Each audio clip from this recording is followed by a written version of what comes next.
दो मित्र थे, स्कूल में पढ़ते थे। एक के आचरण बिगड़े, बहुत बुरा बन गया, शराब पीना, व्यभिचार करना, जुआ खेलना। धनी घर का बालक था और वो एक गरीब घर का बालक था, तो गंगा स्नान करना, नाम जप करना, संतों की सेवा करना, सत्शास्त्रों का स्वाध्याय करना, ऐसा विचार।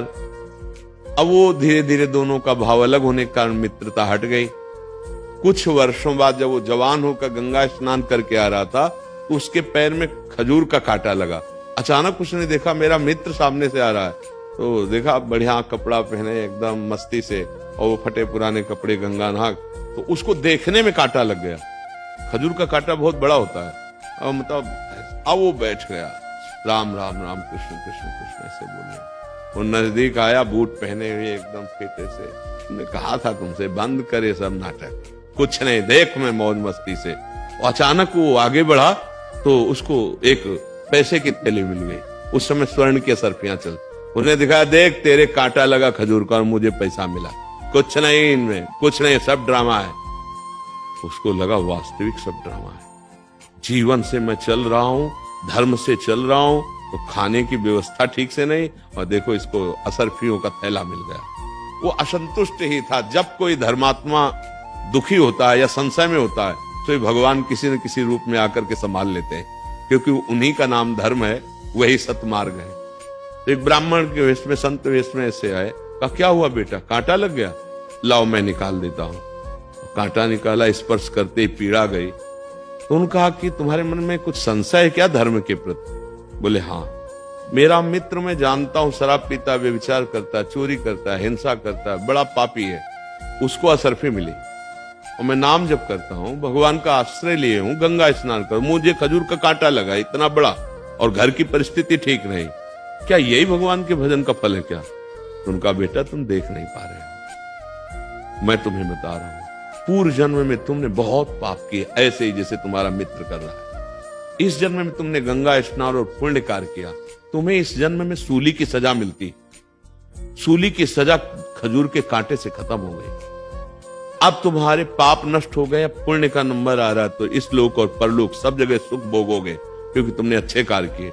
और ये पूर्व जन्म में पुण्य किया था, इस जन्म में पाप किया, इसको राजा बनना था, तो ये भोग प्राप्त करके एक थैली असरफी, और जिस दिन ये सब खर्चा हो गई असरफी, उस दिन उसके पुण्य नष्ट हो जाएंगे। अब ये वर्तमान का पाप और पूर्व का पाप मिलकर इसको नष्ट कर देगा। तुम धर्म के प्रति संशय मत करो। उसी समय उसको उल्लास हुआ, अरे शूली की सजा खजूर के कांटे से निकल गई, और अब मेरा मंगल होने वाला है। वो धर्म में चल पड़ा। अगर सत्संग ना मिले तो सबको ऐसा भ्रम हो जाता है कि अच्छे कर्म करने वाले को दुख मिलता है क्या। जैसे साधु महात्माओं को देखो कि अपने जीवन को भगवान में लगाए, बड़े कष्टमय जीवन व्यतीत होते हैं, और ऐसे शराब पीते, दुनिया का मांस खाते हैं, दुनिया का नौटंकी नाटक करते हैं, और कहीं उनको जुकाम भी नहीं है, वो ऐसे चौड़ी छाती करके। ये प्रगट का वर्तमान की खेती है।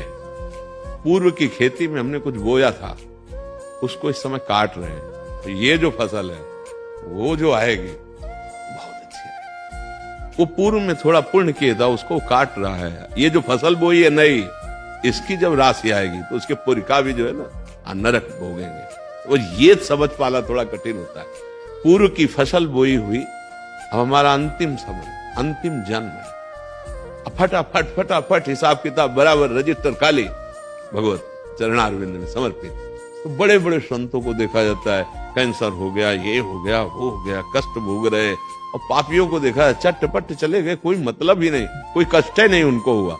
तो इससे कोई तात्पर्य नहीं है, उनका बहुत बड़ा चक्र चल रहा है, उसमें पिसना है उनको, और अब ये चक्र से मुक्त हो रहे हैं, अब हिसाब बराबर, तब भगवान का साक्षात्कार, भगवत प्राप्ति होती है। समझ पा रहे आप? थोड़ा गूढ़ विषय है।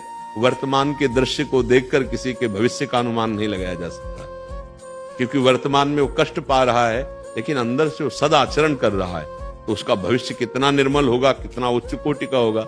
हम वर्तमान में पाप कर रहा है, बड़ा शुभ दिखाई दे रहा है, बड़ा सुखी दिखाई दे रहा है, तो अनुमान लगाना कठिन हो जाएगा कि ये तो पापाचरण कर रहा है। तो फिर वर्तमान की क्रियाओं का फल क्या होता है, लग जाएगा ना संशय कि वो माला चला रहा है और ये गंदा आचरण कर रहा है, ये सुखी दिखाई दे रहा है और वो दुखी दिखाई दे रहा है। तो वर्तमान की क्रिया का परिणाम जो भविष्य में होने वाला है, उसका अनुमान नहीं लगाया जा सकता। वो तो अनुभव गम्य है, और वो संतों के वचनों के अनुसार ही हमें दृढ़ विश्वास हो सकता है, नहीं तो बड़ा भ्रम हो जाएगा। हाँ, एक मेहनत करता है, फसल बोई, चौपट हो गई, और एक दूसरे के बच्चे का अपहरण कर लेता है, इतने रुपए दे नहीं तो इसको गोली मार देंगे, रुपए पहुंच जाते हैं, बड़ी मौज मस्ती से इस होटल उस होटल में घूम, कितने दिन, ऐसा नहीं कि परिणाम इससे बच जाएंगे, परिणाम यहाँ का तो ब्याज होगा, मूल भोगना पड़ेगा, नरक आदि, और फिर अन्य नीच योनियों में जाना पड़ेगा। इसलिए बच्चा कभी ऐसी बातों में संशय न करे, कभी ऐसी अपनी आस्था और आस्तिकता को हिलने न दे। हमारी आस्था बड़ी दृढ़ होनी चाहिए कि धर्म और अच्छे आचरण का फल अच्छा ही होगा, अधर्म और बुरे आचरण का फल बुरा ही होगा, आज नहीं तो निश्चित कल पक्का होगा, इसमें संशय नहीं करना चाहिए। समझ पा रहे हैं आप?